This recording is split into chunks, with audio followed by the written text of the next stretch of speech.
once in a while, but I think our guys are running it well. Our lines open up the holes well for me as well. And it's vital for our offense, in terms of being able to move guys, create running lanes, our play action game. It's very, very much predicated on how well we can run the ball. And again, I think you said that we've been efficient in it, and we got to keep doing it. What's it been like getting to know Ray this season, his first year? It's awesome. He's an old soul, I'll tell you that. He knows his football. He's been around a lot. Obviously in college, went to 3 different schools, which is kind of the norm now.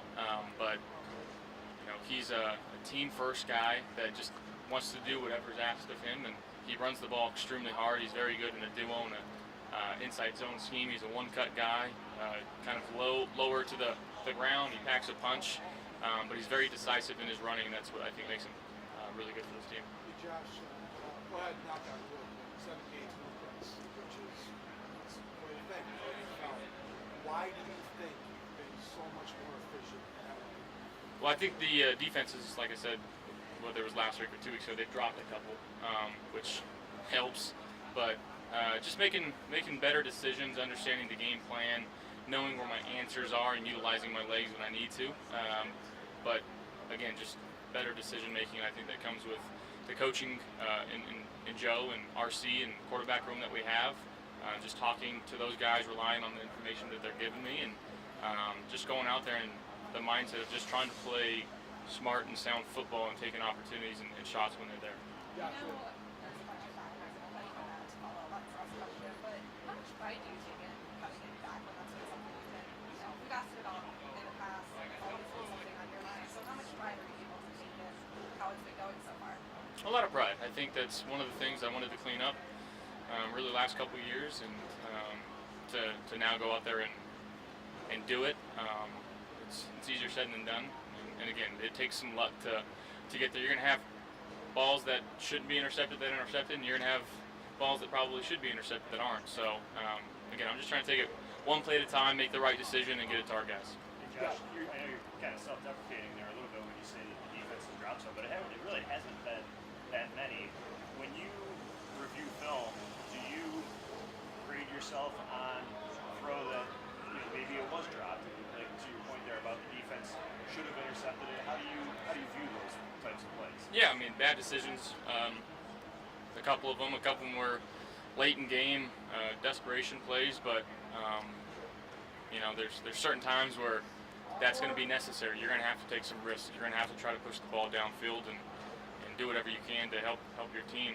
So again, I'm not sitting back there not trying to throw interceptions, and I think that's, again, when you try not to, that's when they typically happen. You just got to go out there and play football, trust your eyes, trust your feet, trust your arm, and that's what we're doing right now. Yeah, how much of a point of emphasis this week is getting off to a fast start and taking the past couple games where the offense hasn't gotten off to that fast?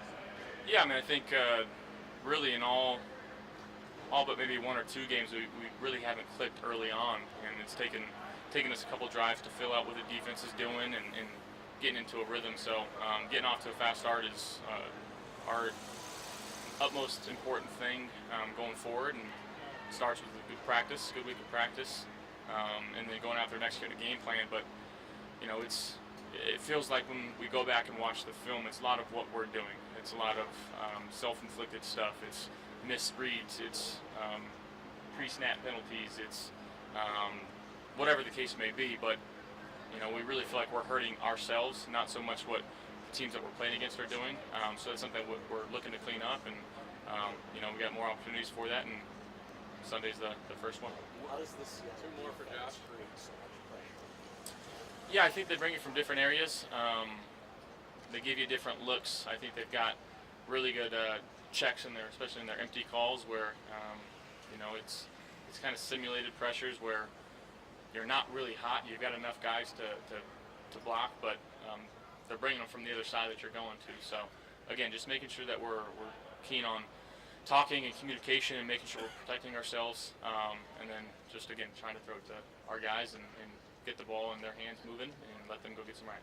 Go back to last one. Top 10 in the backyards this season.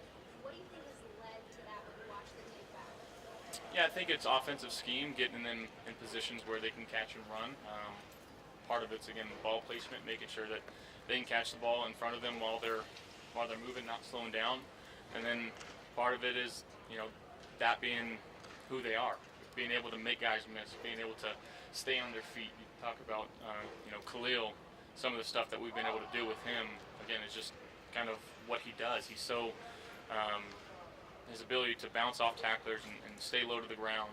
And obviously Keon's a bigger body, but he can still move and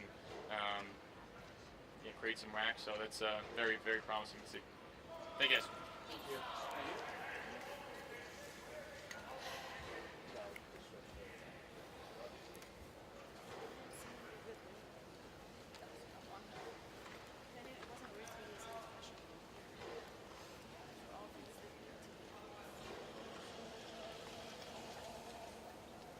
I'm gonna pop it and come back out.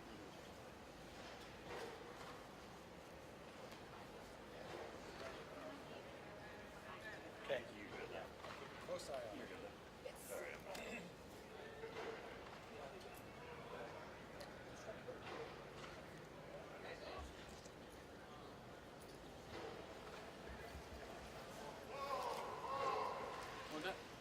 No, I'm good.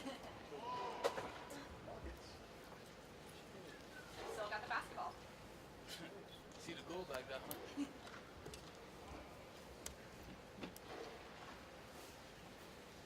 Oh, I thought that was free.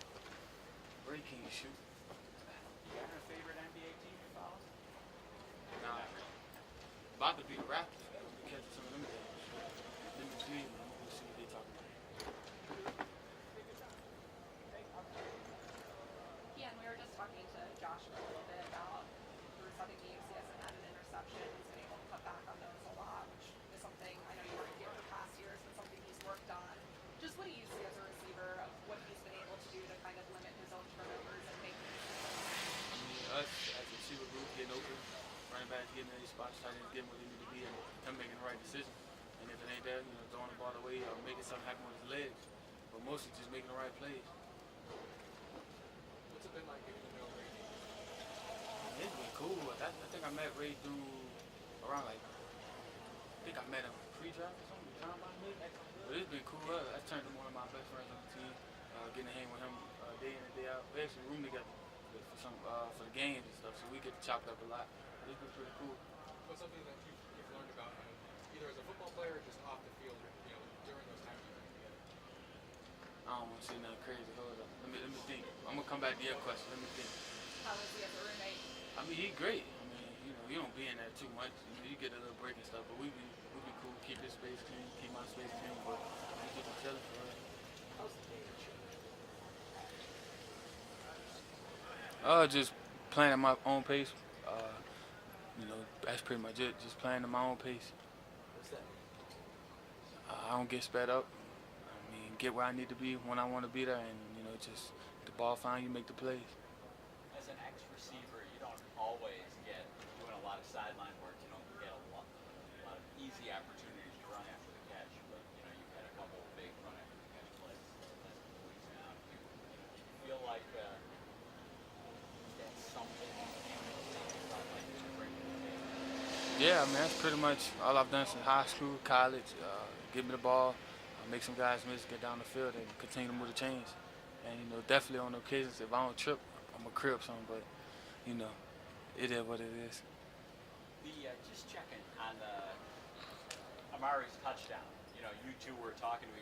Josh audibled on the play. Did you tell him? No, I ain't what the telling play no was, route, or You man. were just communicating. Thought I answered this already. I just helped him confirm it. He looked at me for confirmation. I was like, yeah, you good. Yeah, through your first 7 games so far, where do you feel like your connection chemistry is with Josh? Is it where you thought it would be for 7 games, and maybe what's surprised you about it? I mean, I don't really think I had no crazy expectations. I just, pictures us being on the same page, making some throws, making some catches, and scoring. So, I mean, it's been pretty great so far. What's it like for you and Ray to be contributing so heavily to the offense as rookies? I mean, it means a lot. They put a lot of trust in us. As rookies, we pretty much doing what we got drafted here to do, and just stepping up and playing a good role. How was your commercial shoot? Which one? The one with Niagara Falls. Oh, it was great. It was booking.com. It was smooth. I had fun. Thank you. Sweet. Thank you.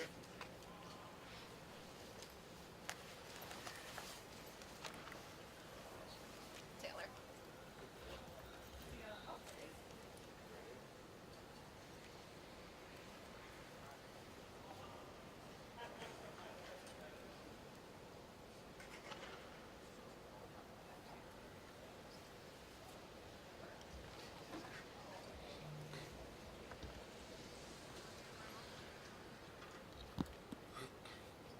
Guys, all set? Taylor, saw you maybe tweak your foot during practice. Everything all good with that? Yeah, everything's all good. What do you make of this Seattle offense? Just kind of what they've been able to do so far this season. Yeah, I mean, they got the number one passing yards, passing offense in the league right now. So obviously they can do a lot. They show a lot of different things, and just about neutralizing them and limiting explosives. You mentioned how many different things they're able to do. Just how does that show up on film of what they're mixing up with their offense and getting creative there? Yeah, they do a lot. They do a lot on film. So we got to have a good week of preparation, good week of film study. And coaches put together a great plan, so we got to go out there and execute. Have you seen the touchdown Gino threw to DK Metcalf? Yeah, right before half. Just Yeah. what do you think of that play? Yeah, I mean, obviously, I've played against DK and played against Gino, and how explosive they can be. I think DK is leading the league in explosive catches too. So, just about eliminating those explosive and neutralizing them as much as possible, and that's all having a good plan, having a good plan and executing it. You think like there's some coverages where maybe a quarterback would try to throw it, because it's kind of close, but Gino will his confidence he has the arm to put it in. Yeah, I mean, obviously that was a tight window. Obviously he fit into that, and yeah, like you said, there's certain coverages and stuff, but obviously he threw it in a tight window, so we got to have a good plan and go out there and execute it. And then Kenneth Walker, what do you think of him? What you see of him? Yeah, I played against him a couple times when I was in LA. Obviously, great back. He can do a lot. He's a home run hitter too. He can bounce it, get outside. He can take it a distance. So we got to have a good tackling plan. He's a great run after contact as well. So we got to have a great tackling plan and go out there and execute it. Seems like they're throwing more too. Yeah, I mean he can do everything. He can come out of the backfield. He can catch out of the backfield and stuff like that. So great player. Obviously they got a lot of great players over there. So just got to neutralize them as much as possible. How much are you able to pull from your LA days when there has been a lot of turnover there?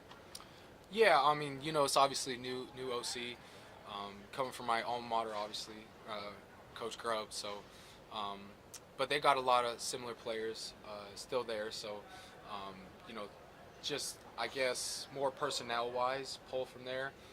Concept-wise, it's kind of tough to pull from my LA days. It's probably a little bit different on the defensive side of the ball with the crowd noise in Seattle. How would you describe it? Yeah, I mean, I played a few times at Lumen, previously CenturyLink, so the 12s can get rocking in there. I got a lot of history playing right down the road at Husky Stadium, and there's no atmosphere like it. So that's something that we look forward to. We love going into a hostile environment, and that's what we live for.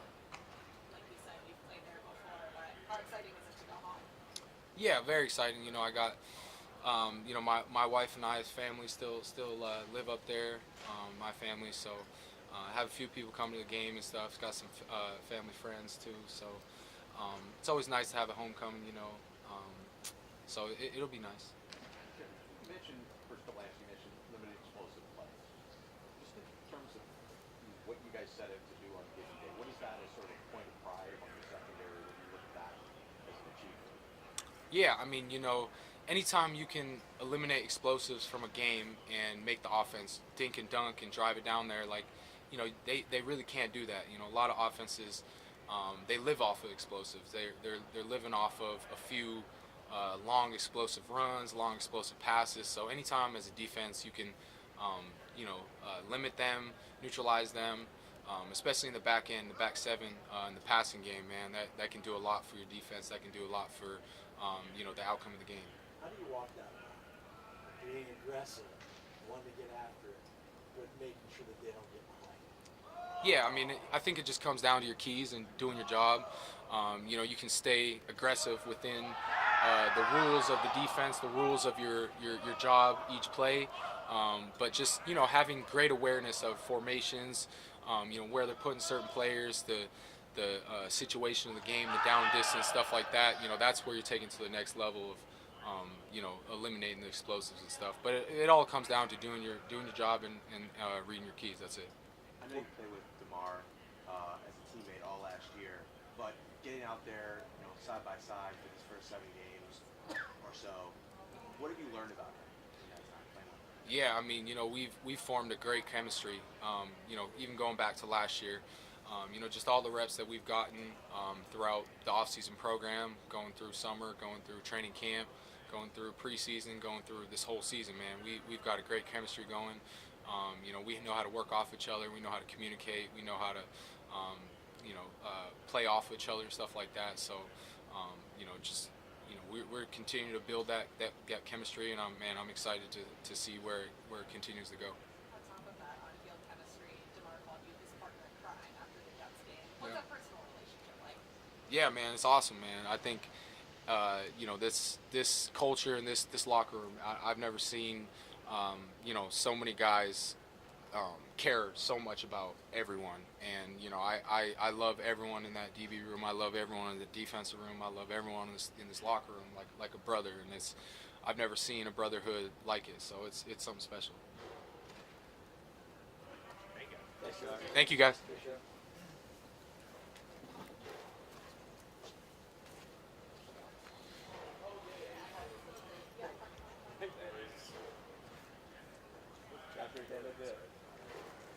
Put on your seat. Josh Reed, that was phenomenal. This?